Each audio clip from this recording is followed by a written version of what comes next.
전능하신 아버지 하나님, 우리를 주의 자녀 삼아주시고 말씀의 백성으로 불러주셔서 감사합니다.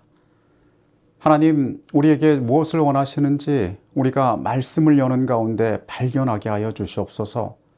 각자의 삶이 가진 삶의 무게를 주님께서 아십니다. 우리 각자에게 가장 필요한 기별로, 가장 필요한 음성으로 이 시간 역사하여 주시옵소서. 예수 그리스도 이름으로 기도합니다. 아멘. 빌립보서 2장 14절에서 바울은 빌립보 성도들에게 모든 일을 원망과 시비가 없이 하라고 권면하고 있습니다. 교회라는 공동체는 연합하기 참 어려운 집단이기도 합니다. 정말 많은 헌신과 노력이 없이는 연합을 유지하기가 어려운 곳이 바로 교회인 것을 바울도 알고 있었습니다. 교회 안의 연합은 그리스도와의 연합, 그리고 그분의 말씀에 대한 순종의 결과로서만 가능할 수 있습니다.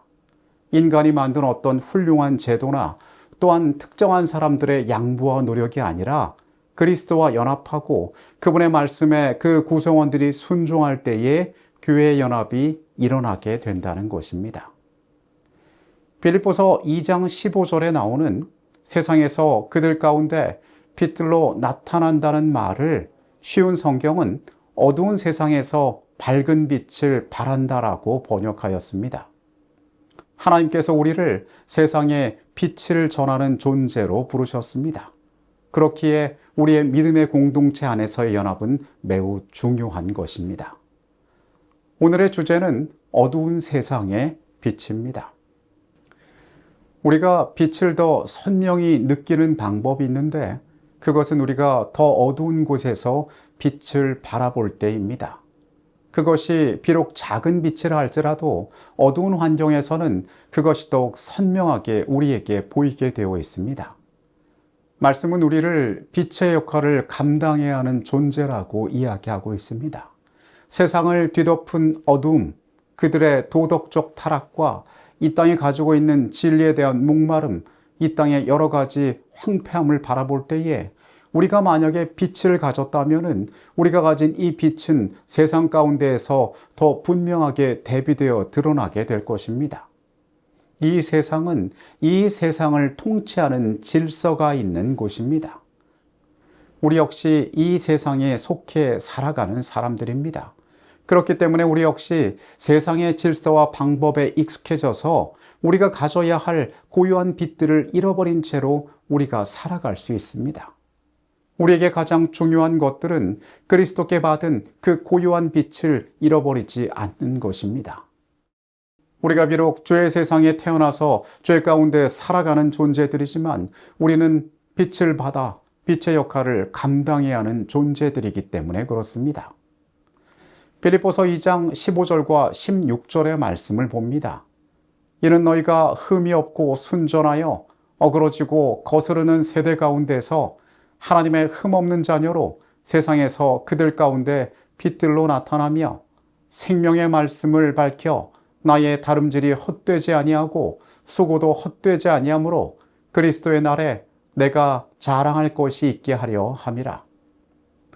이 빌립보서의 말씀에 나오는 흠이 없고라는 표현은 결점이 없고 책망할 것이 없다라는 뜻입니다. 이 표현은 특히 욥과 그의 흠없는 생애의 성품을 가리킬 때에 구약 성경에서 사용된 말이었습니다. 순전하다에 사용된 헬라어는 문자 그대로 순수하고 섞이지 않은 것을 의미하고 있습니다. 아케라이오스라는 헬라어가 이 단어에 쓰였는데요. 이 단어가 의미하고 있는 뜻은 불순물이 전혀 섞이지 않은 순수한 금속을 이야기할 때 또는 포도주에 물을 타지 않은 순수한 상태를 말할 때에 이 단어가 쓰였습니다. 겉과 속이 다르지 않은 순전한 모습을 말할 때 이 표현이 사용되었던 것입니다. 예수님께서는 그분의 사역 가운데에 예수님의 증인들이 이 땅에서 당할 수 있는 여러 가지 공격을 염두에 두고 우리에게 비둘기처럼 순결하라고 마태복음 10장에서 말씀하셨습니다. 바울 역시 우리에게 악한데 미련하라고 권고하였습니다. 너희가 악에 익숙한 자가 되지 말고 구별되어 순수를 유지하는 자들이 되라고 이야기한 것입니다. 이 마태복음 10장과 로마서 16장에서 모두 같은 헬라어가 사용되었습니다. 하나님의 말씀은 우리에게 세상과 구별된 책망받을 것이 없는 품성을 소유해야 하며 세상과 섞이지 않은 순전한 자들이 되어야 한다라고 이야기하고 있습니다. 지금 우리가 살아가고 있는 시대는 그 어느 때보다도 많은 것들을 바라보고 들을 수 있는 시대입니다. 우리가 노출되어 있는 수많은 미디어의 영향을 우리는 매일매일 받으며 살아가고 있습니다. 그런데 그 대부분의 것들은 흠이 없고 순수한 하나님께서 말씀하신 이러한 가치들과 동떨어진 것들이 많이 있습니다.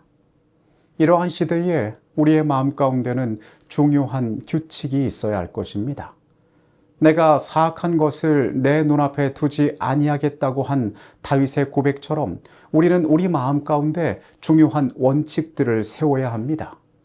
앞서 말한 것처럼 이 세상에 살아가는 우리는 세상의 속도감을 따라잡기 위하여 애쓰며 살아갑니다.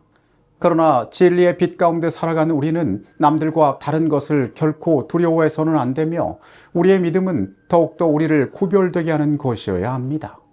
하나님께서는 말씀 가운데 그분 스스로를 거룩하다 표현하셨습니다. 그리고 그분의 백성된 우리 역시 거룩하게 구별하기를 원하십니다. 우리의 목표는 세상에서 빛으로 나타나는 것임을 우리는 기억해야 할 것입니다.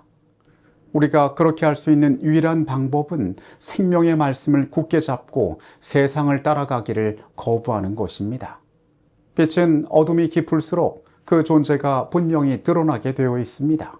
우리는 우리 스스로가 빛나는 존재가 아니라 말씀을 통하여 빛을 얻은 존재임을 항상 기억하고 있어야 합니다. 그리고 우리가 받은 그 빛의 고요함을 잃지 않는 존재가 되기 위하여 항상 구별되이 애쓰는 자들이 되어야 합니다. 훗날 우리의 운명은 그리스도의 나를 바라보며 살았는지 아니면 헛되이 다름질하였는지 우리의 선택에 따라 결정되게 될 것입니다. 우리는 악이 가득한 세상에서 빛으로 부르심을 받은 존재들입니다. 말씀을 굳게 붙잡고 세상과 구별된 모습으로 어두움에 따르지 않고 주님께서 구별하신 우리의 삶을 통하여 주님의 오실 날을 기다리며 살아가는 것이 우리의 사명임을 잊지 않게 되시기 바랍니다. 철학자가 구원의 빛을 외면하는 것은 그가 자랑하는 학설을 부끄럽게 하는 까닭이며 속인이 거절하는 것은 그것이 그를 세속적 우상에게서 분리시킬 것이기 때문이다. 바울은 사람이 그리스도를 사랑할 수 있게 되거나 믿음의 눈으로 십자가를 볼 수 있게 되기 전에 그분의 품성을 깨달아야 한다는 사실을 알았다. 영혼을 통해 구속받은 자들의 과학과 노래가 될 연구는 이 세상에서 시작되어야 한다. 십자가의 빛을 통해서만 인간 영혼의 참 가치를 평가할 수 있다. 여러분, 오늘 우리는 빛으로 부름받은 존재입니다. 내 안에 아직 어둠의 흔적이 남아있지 않은지, 내가 빛을 온전히 소유하고 있는지 우리는 점검할 필요가 있습니다. 우리의 빛은 그리스도께로부터 온 것입니다. 그것을 나의 구별된 삶을 통하여 잘 보존하고 세상 앞에, 어둠 앞에 분명하게 드러내는 삶을 살게 되시기를 바라겠습니다. 하나님, 우리를 빛으로 부르셨습니다. 그러나 우리의 연약한 삶이 그 빛의 역할을 잘 감당하는지 우리로 살펴보게 하여 주시옵소서. 우리는 스스로 빛을 내지 못하는 존재들입니다. 말씀이 내 안에 역사하고 그리스도의 놀라운 은총이 삶에 있을 때에 우리가 어두운 세상을 향하여 빛을 낼 수 있음을 기억하게 하여 주시옵소서. 주님, 죄 가운데 있는 연약한 우리가 이 땅의 어둠을 밝힘으로 그리스도께 영광을 돌리게 하여 주시옵소서. 예수 그리스도 이름으로 기도합니다. 아멘.